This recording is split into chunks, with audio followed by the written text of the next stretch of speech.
Welcome to another episode of Health and Wellness 360 with tfal&chi.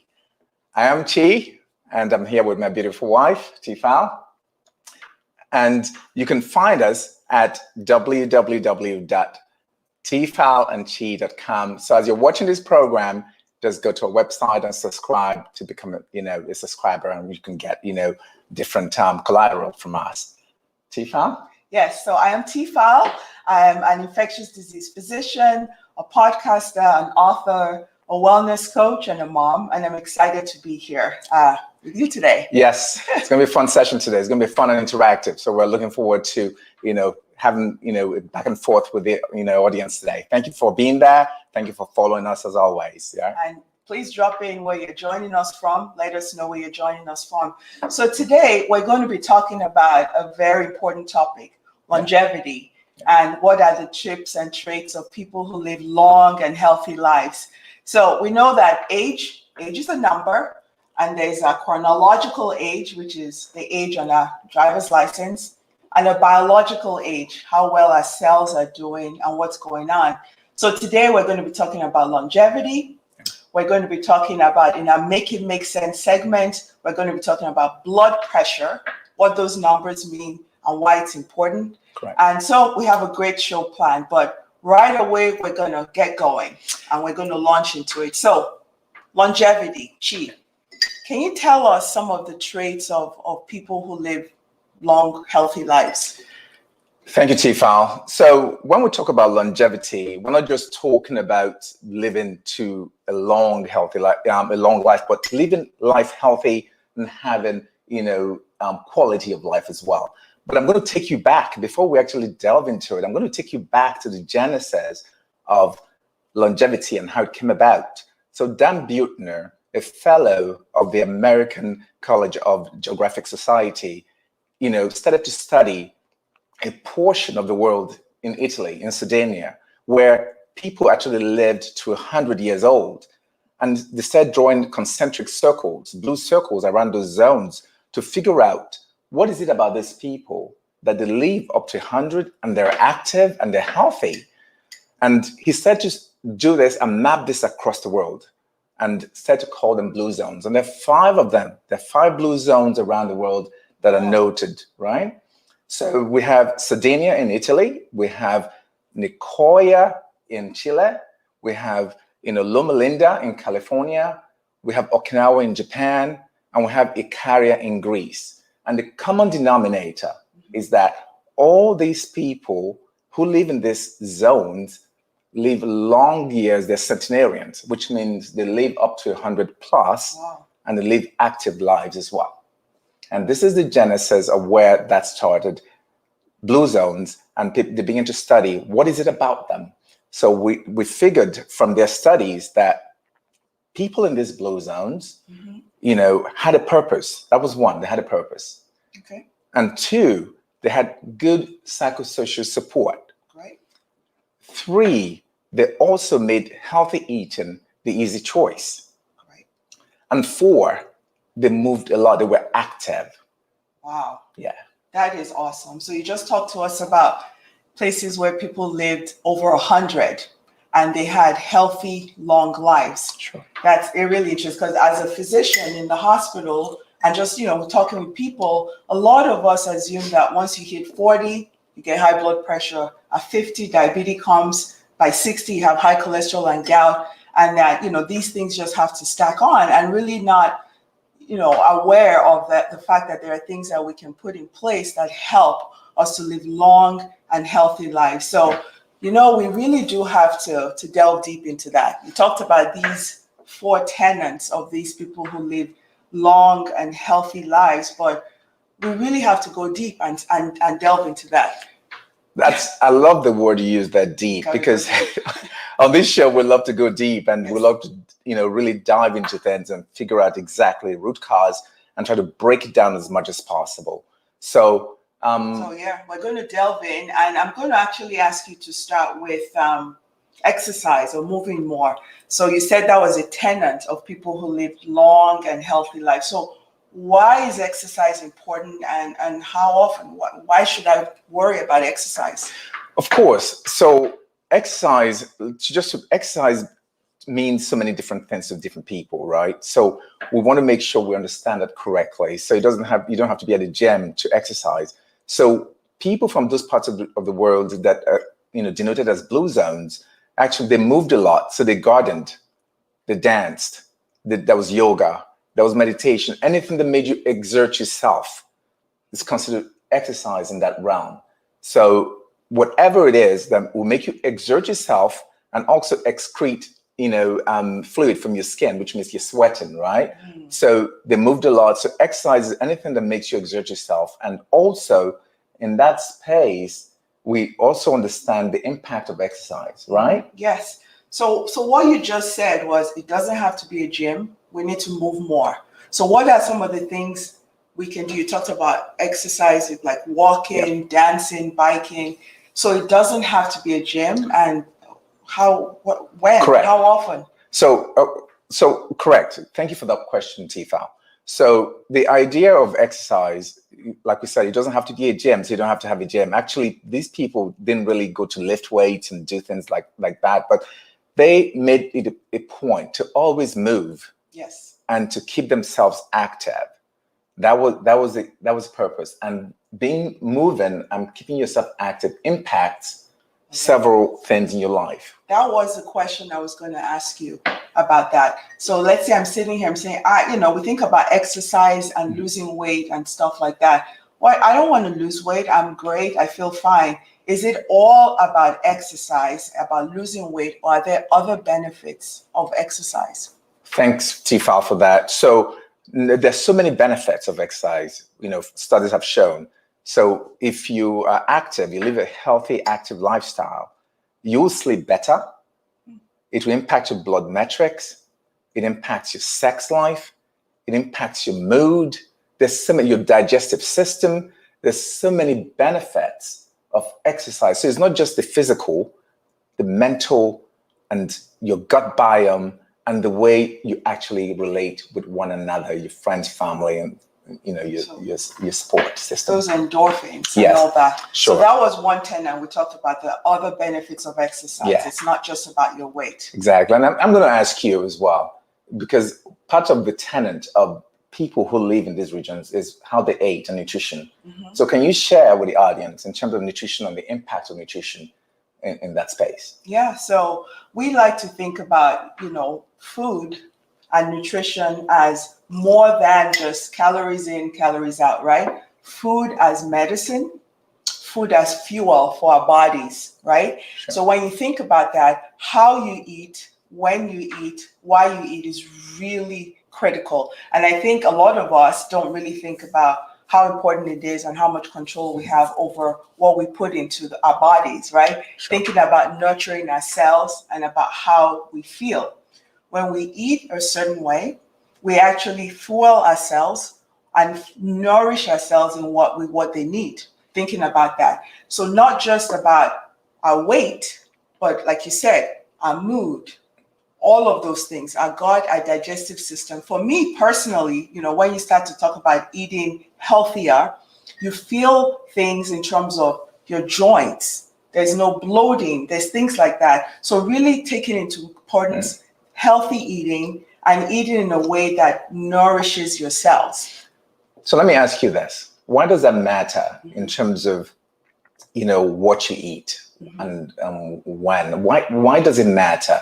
Because oftentimes, that sometimes we subscribe to, let me eat X amount and, because I'm going to walk out and I'm going to get rid of it. Why does it matter what and when and how? Correct. Exactly what you said. It really matters because we're thinking not just about what we're eating about why we're eating it at that time and how, right? The time, because our cells need time to repair, digestion, what we're putting into the body, and eating healthy, knowing that it's not just a time-bound thing because I'm trying to go on vacation, because I'm trying to do something, and not really about weighing things or counting or tracking. Looking at what is sustainable in how you eat, right? Not counting. And we like to think about, people throw around the word diet. I need to go on a diet. I need to do a diet. Actually, we came up with an acronym for diet, looking at diet as disciplined, intentional eating today. So you wake up every day. Honey, can you please repeat that again for the audience, please? I just want them to understand. Can you repeat that, please? Yeah, you know, we to take back that word diet and look at it as something that is an active thing that you do every day. Disciplined, intentional eating today. Those are the letters of the word diet. And that means that you're thinking about yourselves, you're thinking about what you're eating, and making choices every day, choices that are sustainable, that are deliberate in how you nourish yourself, because it really does matter. And that tie in between what we eat and chronic diseases, right? Like high blood pressure, diabetes, high cholesterol, and how those things marry, and how the importance of what you eat helps in managing those things or preventing them. Perfect. You know, this is going to be music to a lot of people's ears, right? Because a lot of times we do hear that, we have to count these calories and all that, right? Yes. So, but with the lifestyle and the kind of things we do with, our one-on-one coaching and our corporate coaching, is that we talk about, just living a lifestyle where you don't have to count, but understanding and, the import of the kind of nutrients that go into your body, right? And we're going on to the next one. And I think the next one we're going to talk about now is purpose. Is that correct? Yes. Right. We'll talk about purpose and why. So why is that important?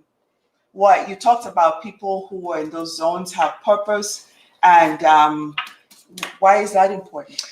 So what we found from studies of, those who have done this is that in that part of the world, or in those parts of the world where, that are considered blue zones, purpose means being able to understand how to get to your mission, how to get to your journey, to the end of that journey.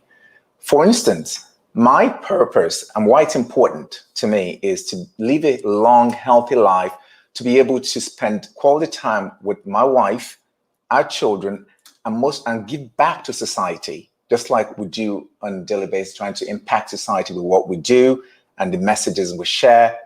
So I want to be able to live long to do this, and be able to impact one human at a time together with you, and be able to share this with our children.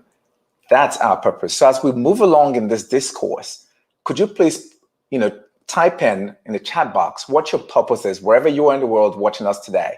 Type in what your purpose is and your why, right? So this is what I found. And I think another level, we're going to go down to the fourth one, was psychosocial support.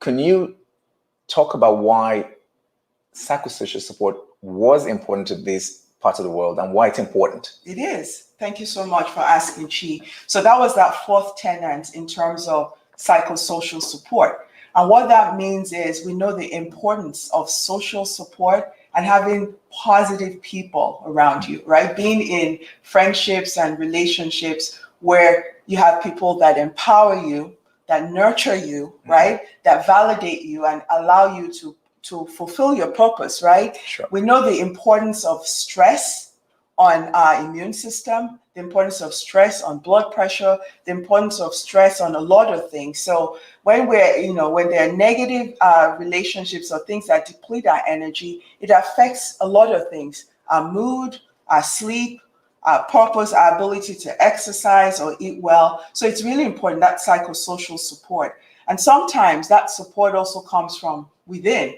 where you think about, what do I need to put in place with who the people are around me? How do I remove myself from situations that deplete me?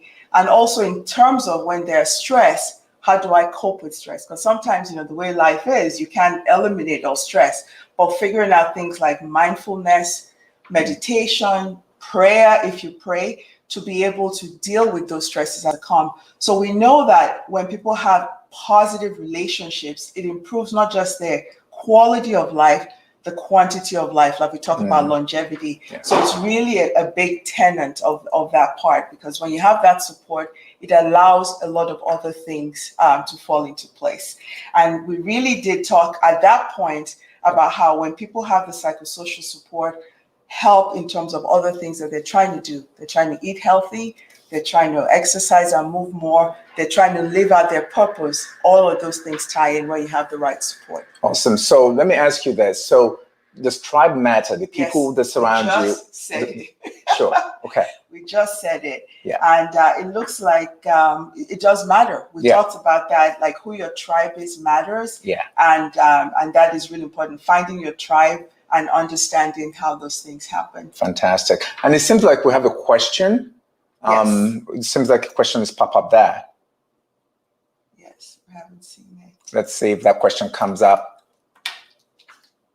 How does the time of our eating matter for our health? Sure. Honey, do you want to take that? And Sure. I'll just add to it. Correct. Why don't you go? So that is a really important question. What we do know from a lot of research and science is that there are times when our bodies need to shut down in terms of repair. Our GI tract or digestive system needs to repair. And so it's really important to have times when we have fasting periods where we are not eating, where our cells have the ability to digest and to repair. So the time of when we eat, so there are things around intermittent fasting, times of when we snack, what we snack on, and that is something we'll talk about on a later show. Yeah. But our bodies do have a rhythm. There's a circadian rhythm, a natural rhythm of when we should be asleep, when we're awake, and there are times when our bodies need to rest and repair. So the time of when we eat, when we break our fasts, are really important and something we can talk about on a later show. Yeah, thank you for talking about that, honey, because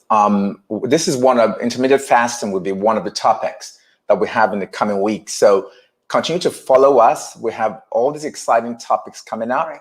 And, intermittent fasting will be one of those. And again, you talked about how the repair comes in, cell structure, degrading of bad cells and building up of new cells. So correct. That's very key. So thank you for that question, for bringing that up. We appreciate that. Yeah. Excellent good question. Yeah. And about, when people say, how can I eat healthy? What does that mean? It's really just incorporating a lot more fiber into your diet, correct. Vegetables, fruits.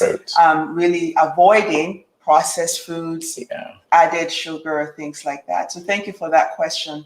Yeah. Yes. And, just before we actually, because we're going to be going very soon, so just stay tuned. Very soon we're going to go into a Make It Make Sense segment, but we're going to talk about this real quickly in terms of, processed foods, yes. Right? So processed foods, over 70% of the foods made in America are processed and have added sugars to them. Over 70% have added sugars to them. So that just gives you an idea, the challenges ahead.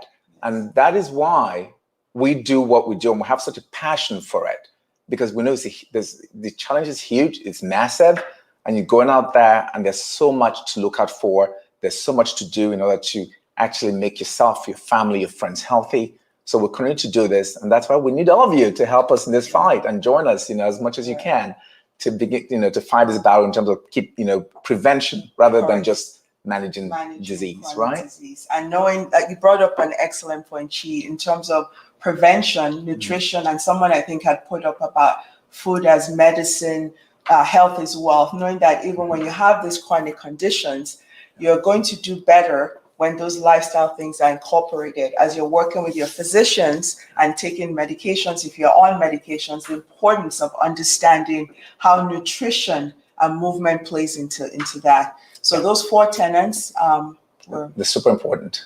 And those 4 tenets we're going to go through again, just so we don't forget, right? So remember, they made healthy eating the easy choice, right? They moved a lot. So they move. It's important, right? They had good psychosocial support, right? And they had a purpose. They had a why.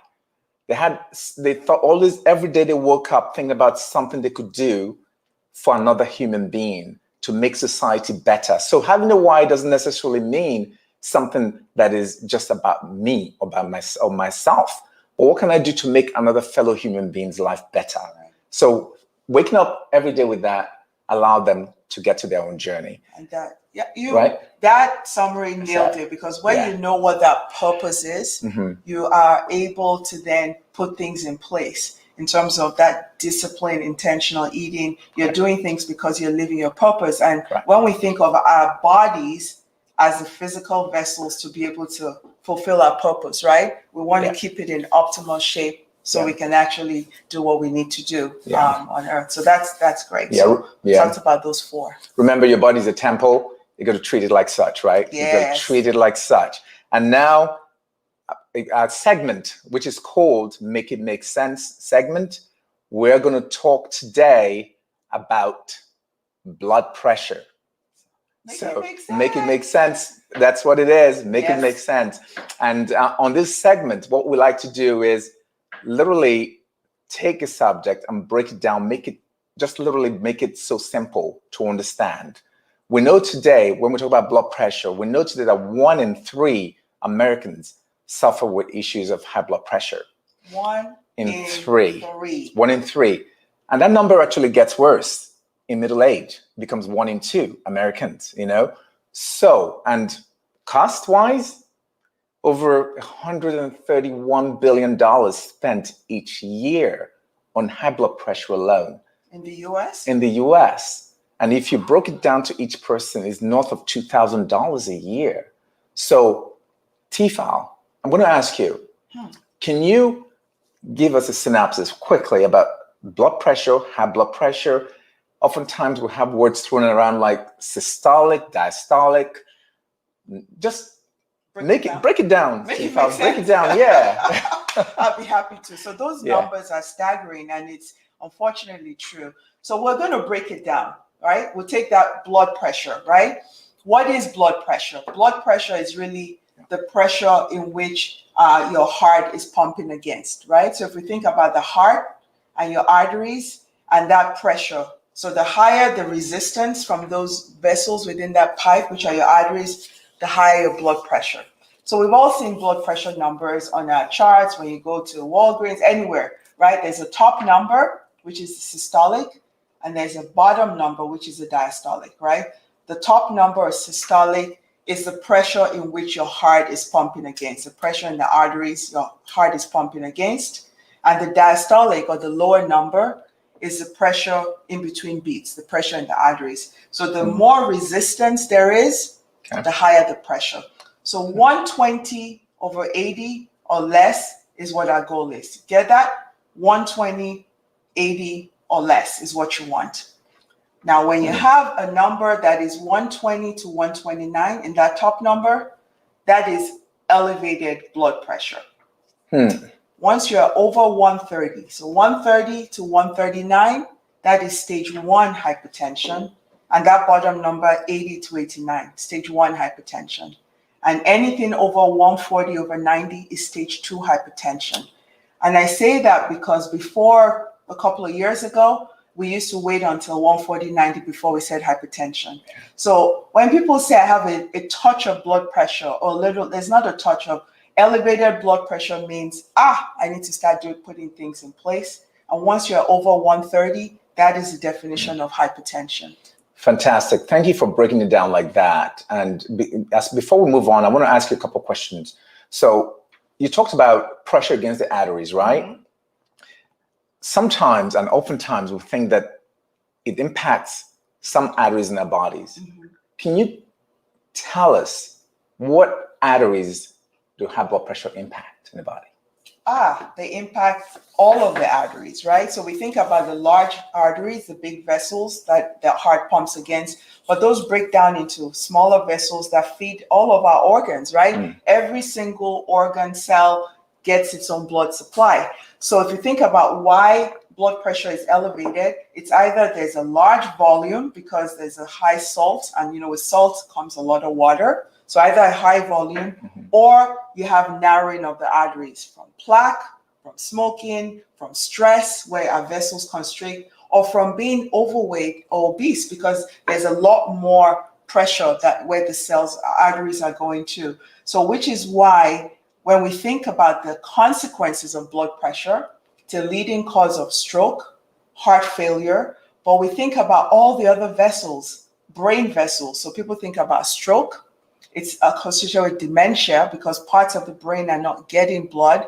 It's associated with kidney disease, a cause of kidney failure, vascular disease, erectile dysfunction, because all the arteries, our eyes and blindness. So When that pressure is elevated for years and years, a lot of people don't even know they have high blood pressure. There are consequences and damage to a lot of organs. Thank you for sharing that, because oftentimes we feel like it's just some arteries. So it's from all the arteries from the top to the bottom.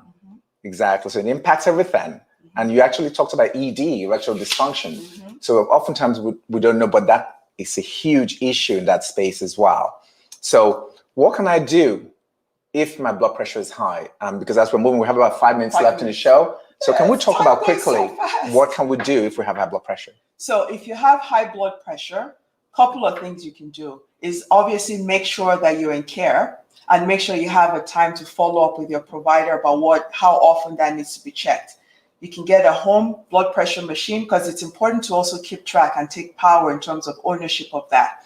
You need to exercise. Exercise improves vasculature and it improves your weight. Nutrition, low salt diet or eating, incorporating foods that have potassium into your diet, because that helps.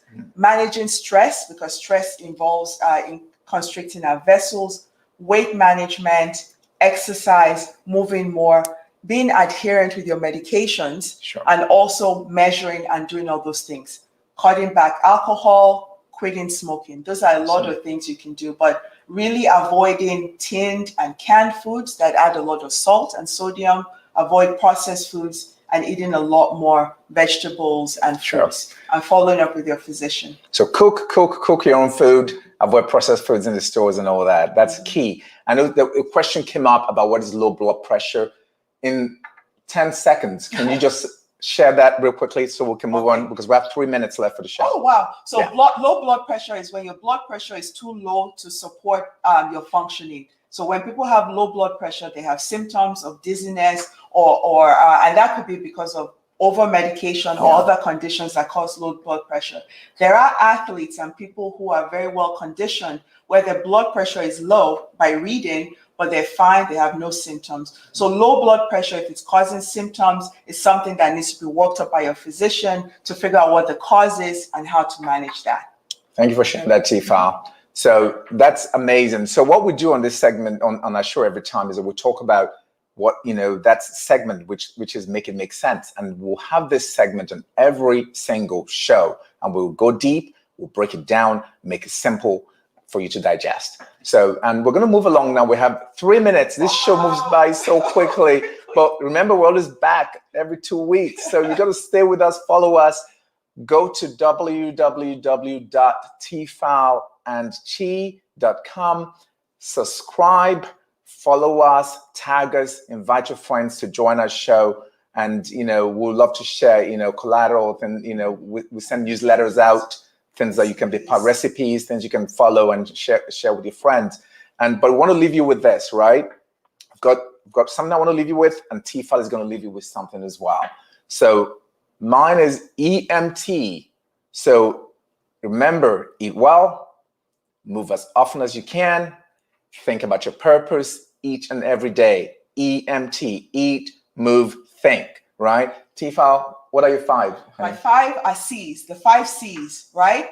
Clarity, commitment, consistency, confidence, and compassion. And that means every day have clarity about why you want to live healthy, committed to do that, staying consistent in every day, making steps towards being healthier, confidence, knowing that you can do this and you will do this, and having compassion on yourself every single day.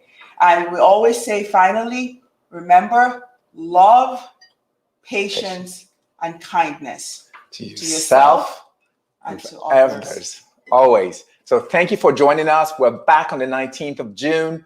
We can't wait to see you guys. We love you. Thank you for always being here to support us. Again, go to our website, www.tfal&chi.com. Support us, follow us, share us with your friends. And thank you for being there. See you in 2 weeks. 2 weeks. June 19th. June 19th. Thank you. Thank you so much.